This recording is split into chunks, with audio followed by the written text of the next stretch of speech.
not making it. Oh, that's smart.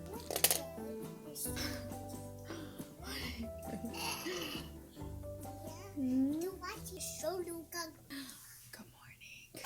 Okay, so yesterday I panic bought these new pair of jeans from Old Navy, and I don't know if I should keep them. They're super comfortable, and I like the wash, but I feel like they're too baggy around the knee, but I don't know if that's trendy or if it's just ugly. So comment below and tell me. I won't be offended. Should I keep them or return them?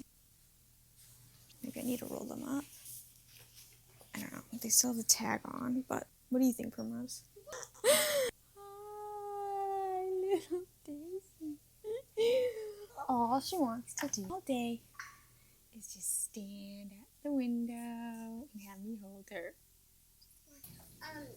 Talk about the Bible. Sometimes I talk about clothes. Oh, okay, that's okay. Okay, so Daisy went down for her first nap, and this is usually when Primrose and I make breakfast, get ready for the day, do our Bible time. We're also making some bread rolls for dinner tonight. We're prepping that now.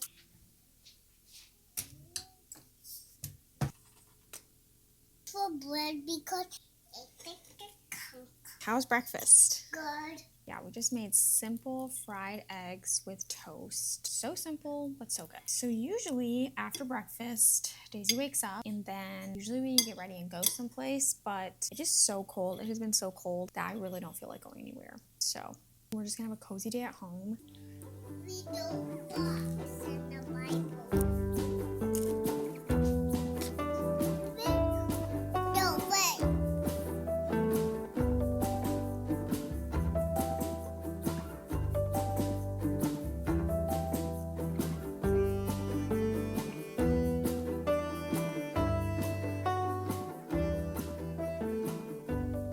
You happy? So Valentine's Day is coming up. I was remembered of one of my favorite recipes, not just for Valentine's Day, I make this a lot, but chocolate lava cakes for two. I think this is the very first recipe reel that I made for Instagram. So I will put the recipe right here on the screen so you can screenshot it if you want to make it. Slowly, very slowly.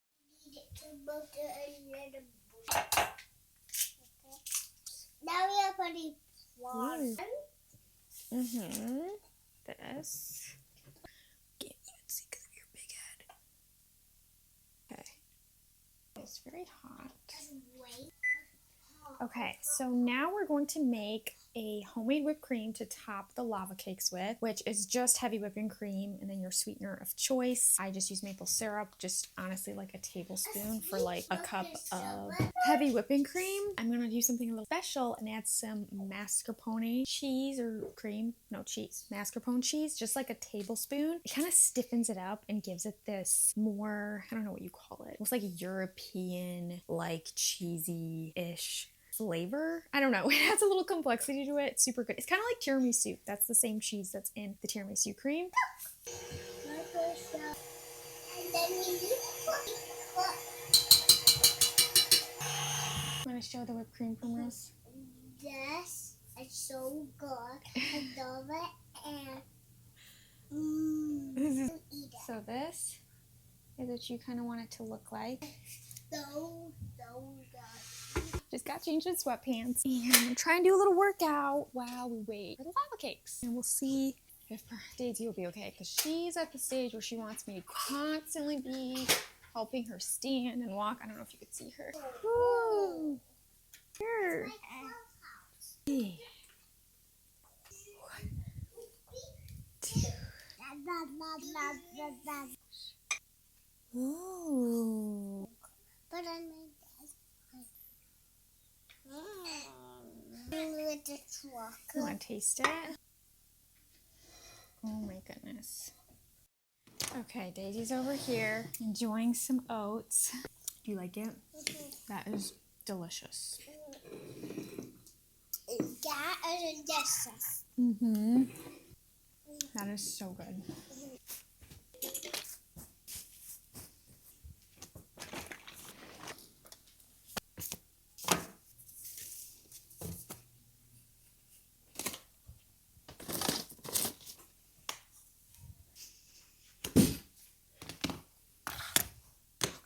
Okay, so it is, what time is it? It is 1:30 now. Both girls are napping. Actually, Primrose is not napping, but she's in her room doing quiet time. Who knows if she'll fall asleep. I actually kind of like it when she doesn't take her nap because then that means an early bedtime, which we love an early bedtime here in this household. So I'm just sitting down at the desk. I have been need to go through my planner. It is very beginning of February, and so I'm just going through my planner. This is my favorite planner, by the way. It is from a company called Sugar Paper. It says start each day with a grateful heart. It says that in every planner, I think. But anyways, I've been using the Sugar Paper planners for the past, I think, over 6 years. I just love the way they are set up. It just makes my life and my brain feel so organized. The way, let me show you. Let me give you an example. So each month has a page before you get to the month. I don't even know if you can see that. So basically you write down your goals for the month. So your personal goals, health goals, work goals, anything else. And then once you flip that and you get to your actual weeks, it has the weeks right here, or the days of the week right here. And then on this page, you have your goals for the week. And so again, you have, or not your goals, you have like your to-do list for the week. So to do, to call, to email, to buy, don't forget. Anyway, so I like to go through this at the beginning of each month and just plan out our month, plan out the week, look at next week. I've also been doing a little journaling. This is my little journal. 2026 is the year where I get back into journaling. It's very low-key though. I basically just jot down random thoughts that I have if I feel overwhelmed, or prayer requests, or anything, just a couple times a week, and it seriously makes me feel so much better and lighter and giving me more clarity of mind, I feel. But yeah, happy 2026, by the way. I don't know if I said that. I feel like it's February now, so I don't know if the new year woohoo energy is gone now, but for me, I feel like it's kind of just starting, because January we usually take, or I usually view it as like a rest month, a month to just kind of rest and recover from the busy year, the busy holidays. Our church also does a 21 days of prayer and fasting, which I actually did not fast from food this year because I'm breastfeeding, and if I do that, then my milk goes down, and obviously I need to nourish my baby. So I did a social media fast though for the whole month of January, which was super nice. Well, I was so looking forward to January and just having like this really relaxing, slow month, and I thought it was gonna be like a very rejuvenating, which in some ways it was-ish. I mean, I read like a lot more books. Daisy actually had like one of the worst sleep regressions ever during January. It was really rough. I was so tired. She was waking up every 2 to 3 hours for weeks and weeks. It was honestly even in December that was going on. It was going on for a couple months, but anyways, we're finally, I think, getting through it. Last night slept really good. She only woke up once, which was nice. But yeah, it was a little rough, but we're doing better now. I hope you're having a great start to 2026, and hopefully we are starting off February strong with whatever intentions you wanted to have this year. Okay, I don't know why I'm talking about this actually. Why was I here? Oh, so after, the real reason why I'm here at the desk with the computer is I did my planner stuff, journal stuff, but I need to order Primrose's preschool curriculum. I'm so excited. She just turned 3 recently, and so we are starting to do some homeschool preschool. Well, we've actually kind of been doing it since she was like still 2 years old, which I know if you think like, why are you homeschooling your 2-year-old or your 3-year-old? That's like way too early. Just let them, you know, play and be a little kid, frolic in the grass, play in the dirt, all that stuff. I feel like online you see a lot of discourse with like strong opinions about just things with kids, like sleep training, homeschooling, I don't know, lots of other stuff, parenting, health things, health trends. Basically, we're finding out literally everything is toxic. And that's one of the things I've seen with homeschooling or schooling is basically like, why are we pushing our kids so early? Just let them be a kid. They don't need formal lessons until like 6 years old. In my defense, I just have to say, while I would love to be part of some forest school with other younglings, just frolicking outside, being, you know, carefree, not thinking about school or homeschooling or academics. Unfortunately, I live in the Arctic tundra half the year, it feels like. At least that's what we are in right now.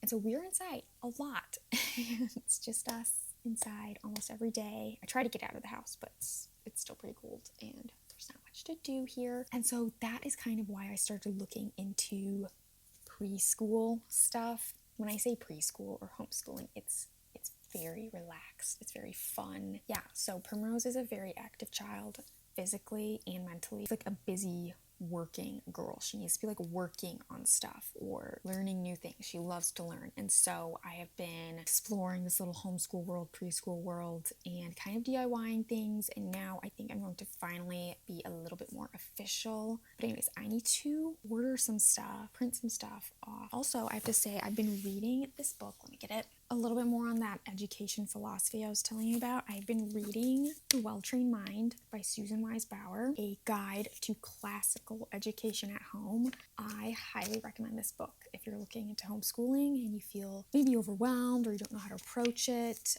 This book is so great. It breaks everything down. Susan Wise Baur, she is the creator, or maybe, I don't know, of the Well-Trained Mind Press. It's like this online homeschooling website, blog, resource. I don't really know. I don't agree with everything she says, and I'm not following every little thing she says in this book to a T, but overall, it's a great guide. It's super helpful. This looks really fat and intimidating, by the way, which this is an older edition. Half of this is like just resource and curriculum recommendations. She breaks down every stage and grade, preschool to high school, I believe. After each section of each age and each subject, she has like tons of just lists of resources she recommends. The newer edition, though, I believe, is smaller. It's a bit sleeker, and it does not have all of the recommendations, but I think they're on her website. Anyways, what was I saying? Oh, so her philosophy, or so what she was saying in here was that preschool years are really just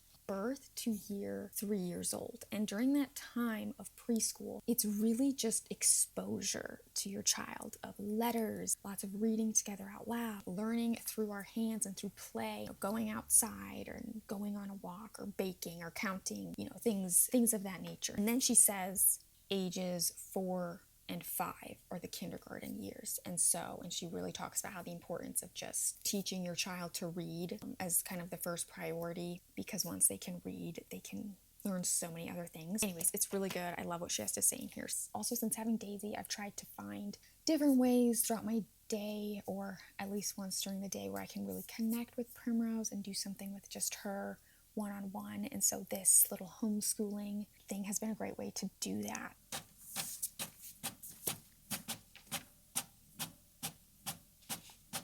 Daisy just woke up from a 2-hour nap, which is so nice. She is my napping queen. Thank God. I guess Primrose was not a good napper when she was little. I am just making dinner now. It's like almost 4. I'm making what I like to call turkey burgers. How about I can have some of that soap? Some of what I'm putting is good oysters.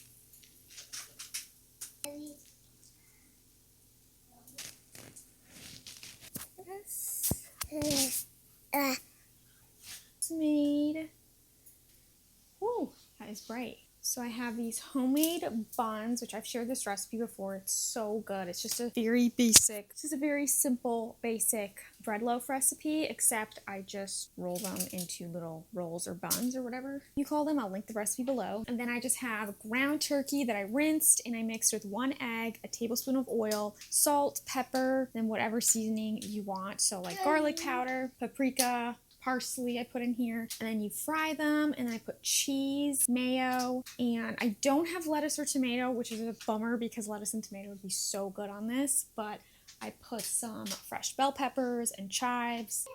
Okay, let's see.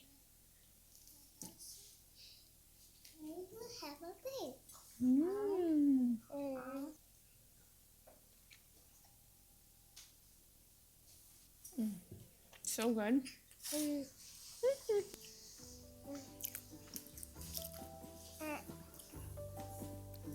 Is that yummy?